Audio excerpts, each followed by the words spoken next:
Oh, I'm John Temperilli. And John, I know this next month is coming up is Debby Angelina's memorial.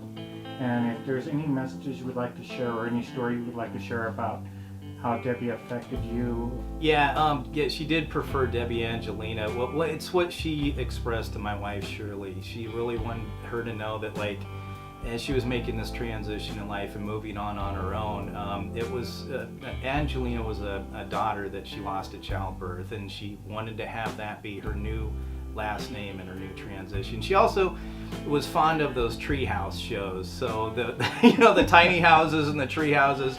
She wanted a tree house, and she wanted her two Newfoundland dogs, Deja Vu. She wanted them to live at the base of it, come down with them, interact with them, play with them, and then have her tree house, and then through a transition point. So that's a big dream and everything she shared with my wife Shirley. But yeah, her as a person, a great motivator, great inspiration, and great support for our family. So I mean, Debby, thank you for supporting us and now watch over us.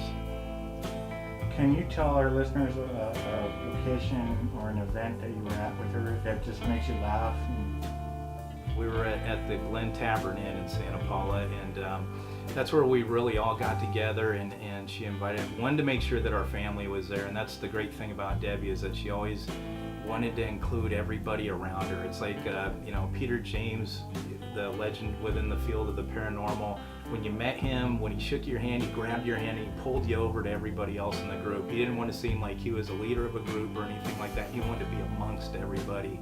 And that's who Debby was too. So she really made sure that we all looked like and felt like and just seemed, just cohesive as everybody as a group. So just we all felt like we knew each other a million years too. So that's just a great memory of all of us just, being there, invited there to really see her shine on her own. And what was really spectacular about her was that she did handle the entire event on her own. We all had a great time, and it was just something that was a great first time in us all meeting, and of course getting together and still being together to this day, and all coming together in her memory, and just always having her. She always is introduced back into our world as part of stories and everything that we still reflect on and share. And again, that's coming up on a year that she passed away, but yeah, we miss her dearly. Well, I want to again thank you for the time, and just I know that this was not easy, so thank you again. No problem. Thank you. Thank you for keeping her memory alive. And I'm here with the ghost host Sophia Temperilli on liveparanormal.com. So Sophia, this topic's a little close to both of us, and it's about a good friend of ours. Now her 1-year anniversary is coming up of her passing, and I was curious if you had any messages or anything you would like to share with our listeners a little bit about Debby and what she meant to you. Well, Debby was definitely like family. She was like an aunt to me. I've known her pretty much my entire paranormal existence. I mean, I think I met her when I was about 9 years old. She's just such an amazing person. She was just the sweetest person ever. She was really funny. And I just have so many great memories with her, and I can't believe she's gone. I mean, it was a sucky way to start the school year. She's definitely missed a lot, and she was such a great person, and I just hope she knows how much everyone loves her, and we don't forget her. Is there anything special, an event or anything that just stood out to you as a memory? One memory I do have is just we had a beach party and she was staying in my living room. My mom had put a blow-up mattress in our living room and she was staying here.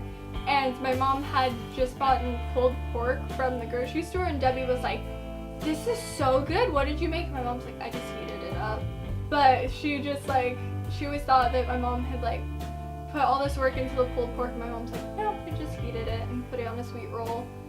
And it was just little things like that were just so much fun to see, and definitely will be missed. What's one location that really stands out about that you can tell our listeners that you and Debby were at?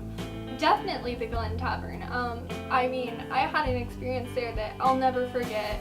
I was walking down a hall and my throat started to feel really tight. So I told my mom because I didn't really think anything of it, and she's like, well, I need to find out what happened down there.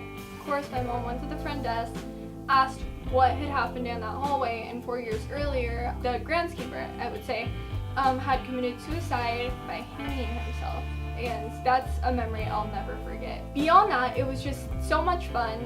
You know, there was Jason Gates, Chad Lindbergh, Debbie, Amy, Goodwin. So, I mean, it was just a lot of fun. Well, I want to again thank you, and I know that it's not easy. But just know that I know that Debbie's watching down on you, and I know she's proud of you, just like we are. She was the best, and I'll never forget the day, you know, that you called and told us what had happened. And but definitely, she was such a good person, and she's really missed by a lot of people.